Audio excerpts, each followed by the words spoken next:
ଜାନୁଆରୀ 21, 22, 23 पाणीपाग पूर्वानुमान ओडिशा परिप्रेक्षी। हाँ आज्ञा मुझे के सामंतराय आप देखते के यूट्यूब चैनल आपण को आम चैनल को स्वागत। जी कहता उत्तर भारतर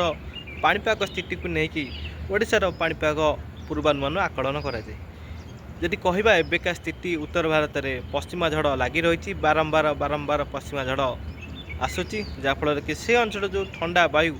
ओडिशा मध्य को प्रवेश करुला ता रोक लगी अर्थात अवरोध होती जहाँफल कि राज्य को जो परिमाण ठंडा वायु ओडिशा मध्य प्रवेश करने कथा ता प्रवेश कर पारनी किंतु आरब सागर वायु एवं उत्तर भारतर किछि वायु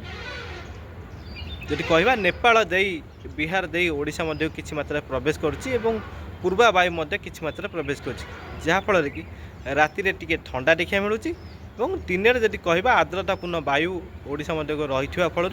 दिन में तापमात्रा बढ़ी रोचे और गरम लगुच अर्थात आगामी 3 दिन ओडिशा रे दिन में गरम तापमात्रा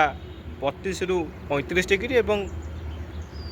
गोटे स्थान में देखा मिल पारे और ता सहित राति में तापमात्रा जो 8 डिग्री देखा मिलता है से 12 डिग्री देखा मिलूँ जो 10 डिग्री देखा मिलता है से 14 डिग्री 15 डिग्री देखा मिलूँ। तो यही स्थिति आगू आहरी तापमात्रा राति में बढ़ी पारे 1 रु 2 डिग्री अर्थात आगामी 3 दिन